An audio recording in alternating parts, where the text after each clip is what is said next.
Cybersecurity has quickly risen to the top of the business agenda in recent months, high enough that 86% of financial services firms across the UK, Europe, US, and Hong Kong intend to spend more money on cybersecurity in 2018. An array of high-profile attacks on businesses, including cyber attacks on HSBC and Lloyds Banking Group, have put a renewed emphasis on data protection and security. UK Chancellor Philip Hammond has even announced a 5-year, £1.9 billion scheme to help prevent the cybercrime. Perhaps the highest profile of recent cyber attacks, the WannaCry ransom attack that infected more than 230,000 computers around the world, served as a wake-up call for many organizations, especially those in the financial services sector. The financial services industry is a routine target for cyber criminals, more so than any other. Bank account fraud is at the top of the most common forms of financial cybercrime in the UK, with 2,356,000 cases reported last year alone. Consider to the points of vulnerability for a second. Most of us pay our bills online, buy products online, and check out account balance online, and very soon we will pay our taxes online. So the opportunity for fraud and attack is really huge. Subsequently, financial services providers are in a challenging position. The modern world demands digital infrastructure, but digitalization represents new security and data risk.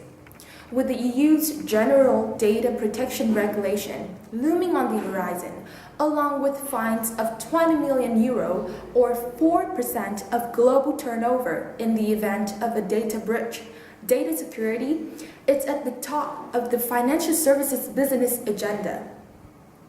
Clearly, the foundation has been laid for comprehensive and robust cybersecurity, but what do financial services firms need to do to ensure that they are prepared? So, financial services firms need to collaborate.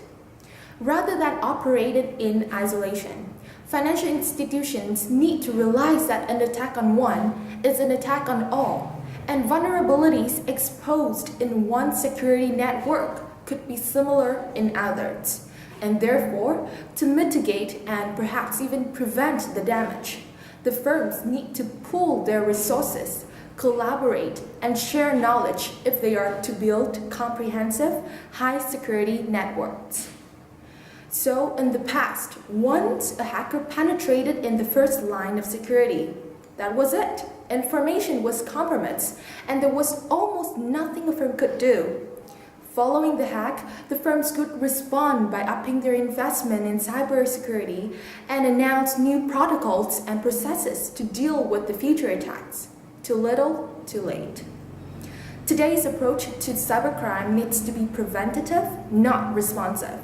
Financial cybersecurity networks need to build on adaptive threat analysis systems, a combination of AI-based solutions and security experts.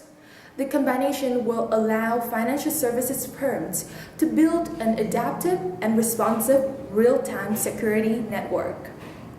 So finally, as financial services firms look to incorporate new technology, systems, and software into their security process, old assets will need to be securely disposed and destroyed. Many of these assets will contain residual data, which could be exploited by hackers. Therefore, it is essential that financial firms carefully manage their asset disposal and destruction process. So, using regulatory compliant parties or solutions that can thoroughly destroy the data.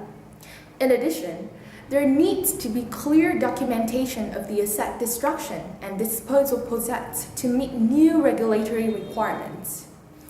It is important to keep in mind that investment in technology and cyber defense alone is not enough.